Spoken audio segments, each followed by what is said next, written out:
दोस्तों, इस वीडियो में हम बात करेंगे एडमंड स्पेंसर की। एडमंड स्पेंसर का जन्म ईस्ट स्मिथफील्ड लंदन में 1552 ईस्वी में हुआ था। इनका रचना काल रहा 1552 से 1599 तक, 47 वर्ष की उम्र तक। इन्हें पोइट्स ऑफ पोइट्स जो चार्ल्स लैम रोमांटिक एज की फेमस इसेइस्ट ने कहा था।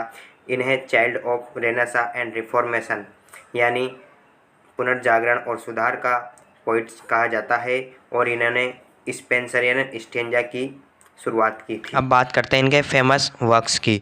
तो इनका पहला फेमस वर्क्स था द सेपरेट्स कैलेंडर, जो 1579 में प्रकाशित हुआ था, और यह 12 एकलोग्यूस 12 अलग अलग फॉर्म में 12 महीनों के नाम पर लिखा गया था, और इन्होंने इसको अमेरिटो नाम से पब्लिश किया था, जो इनका शूडोनेम था।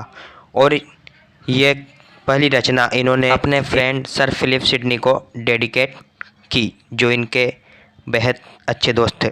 और इनका दूसरा वर्क है द फेरी क्वीन, जो इनका मास्टरपीस है, और ये अलेगोरिकल वर्क है, और ये मास्टरपीस होने के साथ साथ ये एक इनकम्प्लीट वर्क है।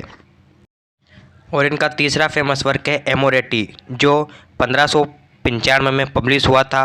यह एक सीक्वेंस रचना है, जो 89 सोनेट्स का एक संग्रह है, और इन्होंने इसको डेडिकेट किया था अपनी सेकंड वाइफ एलिजाबेथ बॉयले। और इनकी फेमस वर्क है एपिथालेमियन, जो 1595 में प्रकाशित हुआ था, जो कि एक वेडिंग सॉन्ग है। तो चलिए दोस्तों, अब हम बात करते हैं आइस एंड फायर, जो एडमंड स्पेंसर के द्वारा लिखा गया है। ये एक लव सोनेट है, जो 14 लाइन्स का है। इसमें शुरू में तो 3 क्वाड्रेंट्स होते हैं, और अंत में एक कपलेट होता है। इसमें पाठक को ये पता नहीं चलता है कि क्योंकि इसमें 3 क्वाड्रेंट्स होने के साथ साथ उसमें 3 अलग अलग प्रश्नों को पूछा जाता है, तो उनका सॉल्यूशन मिलता है हमें अंतिम के कपलेट में। और इसकी राइम स्कीम है A B B C B C D C D और ई ई, और ये एडमंड स्पेंसर द्वारा आयम्बिक पेंटामीटर में लिखा गया है। तो ice and fire Edmund Spenser की फेमस रचना एमोरेटी, जो 89 सोनेट्स का संग्रह है, उसका सोनेट नंबर 30 है। इसमें कवि अपने आप को तो आग फायर बताता है, और अपनी प्रेमिका को वो आइस बताता है। तो कवि इसमें अपने और अपनी प्रेमिका के मध्य प्रेम के संचार को व्यक्त करते हुए बताता है कि वस्तुतः आग की तपन से बर्फ़ को पिघल जाना चाहिए, क्योंकि सामान्यतः आग अपनी तपन से बर्फ़ को पिघलाकर जल में परिवर्तित कर देती है। तो कवि अपने आप को आग बताता है, तो कहता है कि वह अपने हृदय में प्रेम रूपी तपन से अपनी प्रेमिका को तपन दे रहा है। उसके बावजूद भी उसकी बर्फ़ रूपी कठोर प्रेमिका उसके हृदय को ना तो कोई पिघल रहा है, ना कोई उस पर असर हो रहा है, वह और कठोर से कठोर होती जा रही है।